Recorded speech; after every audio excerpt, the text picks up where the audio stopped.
ఉన్నాం. షేక్ మూసా గారు పార్టీ రావడం చాలా ఆనందంగా ఉన్నా. మళ్ళా మీ సొంత వాడికి చేరుకున్నట్టు.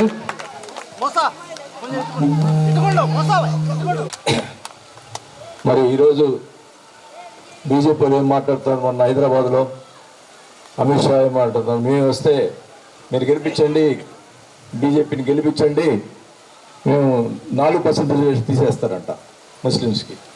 ఇది ఒక్కసారి మీరందరూ కూడా గుర్తుపెట్టుకోవాలా. మళ్ళా కూడా వైఎస్ఆర్ పార్టీ వస్తే ముస్లిమ్స్ రిజర్వేషన్ కంటిన్యూ అవుతుందని కూడా ఈ సభాముఖంగా తెలియజేసుకుంటా ఉన్నాం.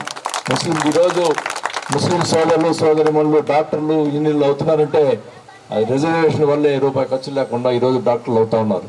ఇవన్నీ మనం చూస్తే నేను ఎప్పుడు కూడా పర్సనల్గా మాట్లాడను. ఆయన మాట్లాడతాడు, మా అబ్బాయి సైకో అంటాడు, ఇది అంటాడు. నేను ఇప్పుడు చాలా మంది నాతోటి ఆరు ఎలక్షన్లో పోటీ చేశారు. ఎవ్వరు కూడా ఇట్లాంటి అవతల పోటీదారులు కూడా ఏంటంటే హుందాగా పోటీ చేసుకున్నాం. కాబట్టి ఇట్లాంటి నీచమైన అంటే అబద్ధాలు మాట్లాడటం, నీచంగా మాట్లాడటం ఎవ్వరు చేయలే. ఇతని మటుకు మొదలుపెట్టాడు. నేను చెప్తున్నాను, నేను ఒక జోలికి రాను. నా జోలికి వస్తే అంతా చూస్తాను కూడా తెలిసి చెప్తున్నా. మాట్లాడుతూ ఉన్నాడు, అదేమంటే మాట్లాడతాడు. నేను వస్తే వైసీపీ కార్యకర్తలు అంతా చూస్తా అంటున్నాడు. ఇప్పుడు దాకా ఓపిక ప్రతిసారి ఆ మీటింగ్లో మాట్లాడటం, నేను బుక్ రాసుకుంటా అంటే ఎన్నైనా బుక్ రాసుకుని భయపడతాడు. కూడా నీ బుక్ని ఇళ్ళలో మీ ఇంటి దగ్గర రాసుకో. నేను బుక్ రాసుకుంటే ఇదే. నేను అధికారంలో ఉన్నా, నిన్ను ఎవరినన్నా ఇబ్బంది పెట్టారా తెలుగుదేశం కార్యకర్తలని? ఈ రకంగా మాట్లాడితే మంచి పద్ధతి కాదు. బెదిరించి కొంతమందిని తీసుకెళ్ళడానికి ప్రయత్నం చేస్తా ఉన్నాడు. ఒక వైఎస్ఆర్ సోదరుడు మన వాళ్ళు పోయి అడిగితే అంట అతను పార్టీ మారుతున్నాను, నేను వైఎస్ఆర్ పార్టీ వస్తే నేను మారినా కానీ వాసన దగ్గర పోయి ఎవరిని తీసుకుపోయితే క్షమిస్తాడు, ఈ జనార్దన్ క్షమించాడు, అందుకని తెలుగుదేశం పార్టీ చేస్తున్నా అన్నాడు. అంటే మంచితనం కూడా ఒక లిమిట్ ఉంది. అంటే ఇప్పుడు నీ స్వార్థం కోసం నువ్వు పార్టీ మారి నువ్వు మళ్ళీ వస్తే నేను పని చేయాలన్నా? నీకు న్యాయమైన ఇది ఆ మాట అంటాం? పార్టీ మారటం పో, అంతేగాని నేను మళ్ళీ వస్తాను, ఒక వైఎస్ఆర్ పార్టీ వస్తే నేను మళ్ళీ వస్తాను, వచ్చి పని చేసుకుంటాను నా చేత. నేను అంటే మంచితనం కూడా ఒక హద్దు ఉంది. ఈసారి చూపిస్తా ఒక్కొక్క సంగతి. ఈసారి ఎవరైతే పార్టీ మాట వ్యవహారం చేస్తున్నాడో వాళ్ళ సంగతి తెలుస్తా, ఊరుకోను. మంచి పద్ధతి కాదు, మంచిది కాదు, అది మాట్లాడటం మంచిది కాదు.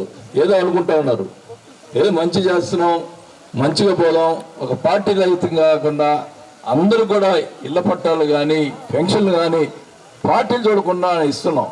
దాన్ని ఒక అసమర్థతగా చూసుకోవటం మంచిది కాదు. ఒకటే చెప్తా ఉన్నా, ఈసారి మనకి నిక్కచ్చిగా ఉంటాను, గుర్తుపెట్టుకోండి. నువ్వేదో మా అబ్బాయిని సైకో గీకో అంటున్నావు, ఒళ్ళు జాగ్రత్త పెట్టుకో. నువ్వేదో అనుకుంటా ఉన్నావు, నువ్వు నాకంటే లావుకుంటున్నావు, నీ లావు గీవు మాకు అనికి సారవు. గుర్తుపెట్టుకో, మాకు వైఎస్ఆర్ సైన్యం ఉంది ఒంగోలులో, గుర్తుపెట్టుకో. నువ్వు ఎట్లంటే మాట్లాడితే ఊరుకోనని కూడా చెప్తున్నా, కబద్దారని కూడా చెప్తా ఉన్నా. ఇది ఏమనుకుంటా ఉన్నావు? ఏదో పానీలు అని చెప్పి పెద్దదానికి వెదకుంటే నీ స్టోర్ చెట్టు మాట్లాడుతూ ఉన్నావు. ఒళ్ళు మట్టి దగ్గర పెట్టుకొని మాట్లాడు. మర్యాదగా ఉంటే మర్యాదగా ఉంటాం. మాట జారిందా కబద్దారు గుర్తుపెట్టుకొస్తా అంటున్నారు. కూర్చోడా సర్వేలు చూసుకుపోయి 120 తక్కువ వయసు అది తెలుసుకో. ముందర అది తెలుసుకొని మాట్లాడు. ఎవరు అదుపులో పెట్టుకో. ఏమవుతో చెప్పి తెలిసి తిరిగి అధిక వైఎస్ఆర్ పార్టీ అధికారికి వచ్చినప్పుడు గుర్తుపెట్టుకో. ఏదో భయపెట్టి బెదిరించి మా పార్టీ వస్తుంది, మీరు మా పార్టీ రాకపోతే మేము అందరూ తెలుస్తామని మాట్లాడుతూ ఉన్నావు.